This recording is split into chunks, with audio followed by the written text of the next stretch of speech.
so much for joining us. Let's get right to the questions. Is the president making things worse for himself with all these tweets?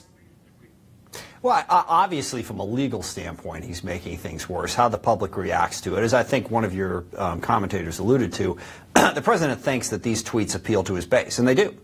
They fire up his base, and that's what he tries to do. That's how he holds all these rallies. But in terms of people who aren't part of his solid base, and in terms of the legal strategy behind that, the more you talk, the more you open yourself up to exposure legally. And I think the most interesting thing about all of this that I don't think has been emphasized enough is from the very beginning, the president, Donald Trump Jr., the Attorney General, a whole series of people have consistently lied about their interactions with Russians. They were asked about this repeatedly before all this stuff came out back in November and December, and they all said never happened. Donald Trump Jr. said he never had any meetings with any Russian officials. Why did they lie about it? Why did they so consistently lie about their interactions that have now come to light with a whole series of different people connected to the Russian government?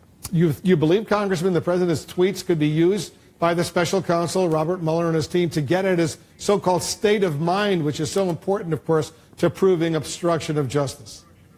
Exactly. Obstruction of justice is the issue here. I mean, there's two issues. One is conspiracy. Did the Trump campaign conspire with Russian operatives to try and influence the election?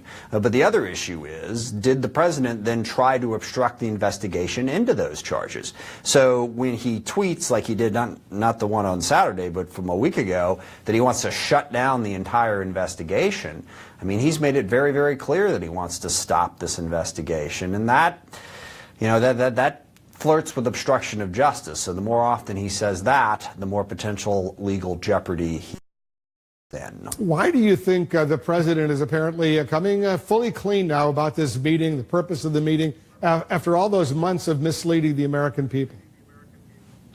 I don't know. I mean, it's sort of like with the whole firing of, FBI Director Comey.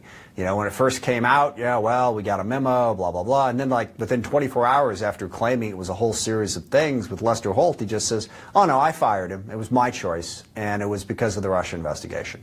So, how President Trump's mind works on this is hard to say, but he's certainly proven over and over again that he will change his story whenever he wants to, and not even along any sort of pattern that seems to be self-interested.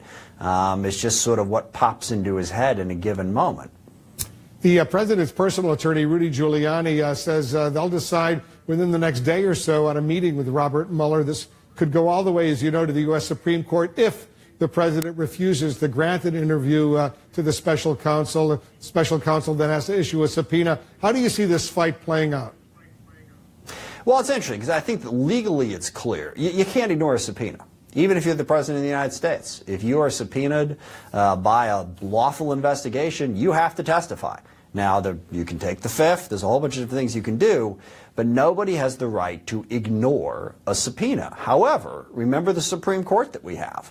If this goes all the way up to this Supreme Court, you can bring it back to Nixon when the Supreme Court at that time, required President Nixon to turn over the tapes because they were following the law. But as I've noted before, this Supreme Court seems to make its decisions based on what Donald Trump and the Republican Party want, as opposed to precedents of the Constitution. So we're headed towards a very, very difficult situation. And look, it's really simple.